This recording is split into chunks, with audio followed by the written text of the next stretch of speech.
NTA यानी national testing future के साथ खिलवाड़ कर रही है।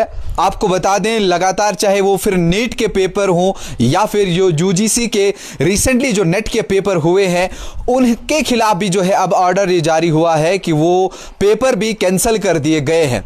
एक तरफ सोचिए, यहां पर जो बच्चे हैं मिडिल क्लास फैमिली से आते हैं, वो पढ़ाई लिखाई करते हैं, दिन रात एक करते हैं, कुछ बच्चे मजदूरी करते हैं, उनका मकसद होता है किसी मकाम तक पहुंचने का। लेकिन ये कौन लोग होते हैं जो बीच में आते हैं और उसके बाद या तो पेपर लीक कर देते हैं या पेपर ही खरीद लेते हैं, और उसके बाद इन सभी बच्चों का मुस्तकबिल जो है वो अंधेरे में चला जाता है। फिर इनके पास कोई ऑप्शन सामने नहीं बचता है।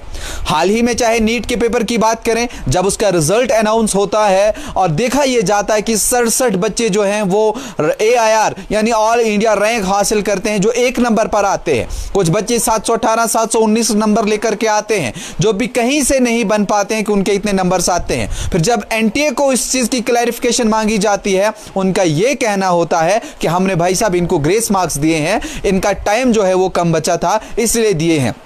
लेकिन ये सारी चीजें इस समय सुप्रीम कोर्ट में है। लेकिन मैं आपको बता दूं, जो नेट का पेपर हुआ था, इसके बाद बच्चे कुछ लोग PhD के लिए जाते हैं, कुछ जो है वो GRF वगैरह करते हैं, आगे चलते हैं। लेकिन मकसद उन लोगों का होता है वो दिन रात पढ़ाई करते हैं। जिस तरह से 18 जून को पेपर हुआ, उसके बाद जो है बाद में ये आता है कि भाई पेपर कैंसिल हुआ है, बिहार के पटना में पेपर लीक हुआ है और इस साइबर सिक्योरिटी के जरिए उन तक पता चला है। फिर मिनिस्ट्री की तरफ से ऑर्डर जारी किया गया कि भाई कंप्रोमाइज हुआ है, कई सारे लोगों ने इसमें धांधलियां की हैं, इसलिए ये पेपर जो है वो कैंसिल हो जाएगा और आगे के डेट में इसके लिए एक नई डेट जो है मुकर्रर की जाएगी। फिर बच्चे जो है वो दोबारा एग्जाम देंगे।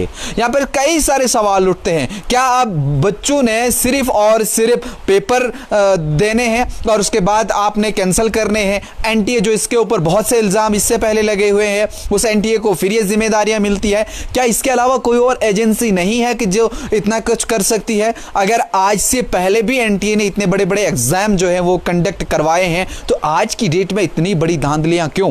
एक तरफ से अगर ट्रांसपेरेंसी का ढिंढोरा पीटा जा रहा है, एक तरफ से सीसीटीवी या बाकी चीजों की बातें की जा रही हैं, लेकिन दूसरी तरफ से ये सब चीजें क्यों सामने आ रही हैं? यहां पे मारा कौन जाता है? एक मिडिल क्लास फैमिली से जो बच्चा पढ़ता है, उसका बाप मजदूरी करता है, उस पैसे से वो अपने बच्चे को पढ़ाता है। लेकिन बीच में कुछ लोग ऐसे होते हैं जिनके पास पैसा है, दबदबा है, अप्रोच है, वो 20 लाख या 15 लाख रुपए दे करके उस पेपर को ही खरीद लेते हैं और उसके बाद वो अपना रैंक हासिल करते हैं। और जो असली बच्चे होते हैं, जो वाकई में पढ़ लिख करके वहां जाना चाहते हैं, वो वहां नहीं पहुंच पाते हैं। ये हाल नीट का भी हुआ और यही बात जो 18 जून को नेट के पेपर हुए हैं यूजीसी के, और मिनिस्ट्री ने कहा कि ये पेपर्स को जो है वो बिल्कुल कैंसिल किया जाएगा और नई डेट निकाली जाएगी, दोबारा से ये पेपर जो है वो कराए जाएंगे। ऐसा कोई दिन नहीं आपको मिलेगा जब आपको नहीं पता चलेगा कि हिंदुस्तान में फलानी एजेंसी ने जो पेपर करवाए थे उसमें पेपर पहले ही लीक हुआ था, अब वो एग्जाम जो है दोबारा होगा। कितना बच्चे पढ़ेंगे, कितना बच्चे जो है वो प्रिपरेशन करेंगे? अगर कोई बच्चा प्रिपरेशन करता भी है, वो तैयारी करता भी है, लेकिन उसके मन में ये डर रहेगा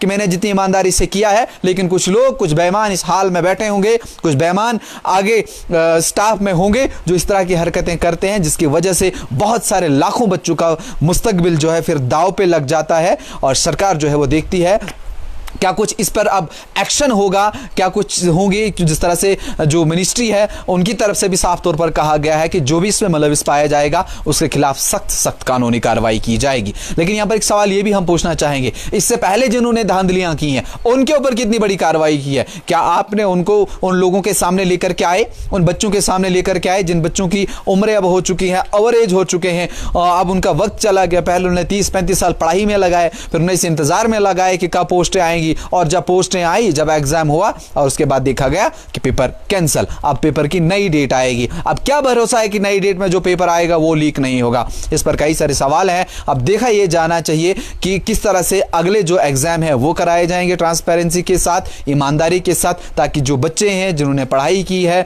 जिन्होंने दिन रात एक किया है, उनका मुस्तकबिल जो है वो खतरे में ना हो। क्या कुछ मजीद इस हवाले से अपडेट आएगा वो भी आप तक पहुंचाएंगे। तब तक के लिए देखते रहिए न्यूज़ इनसाइडर 24/7।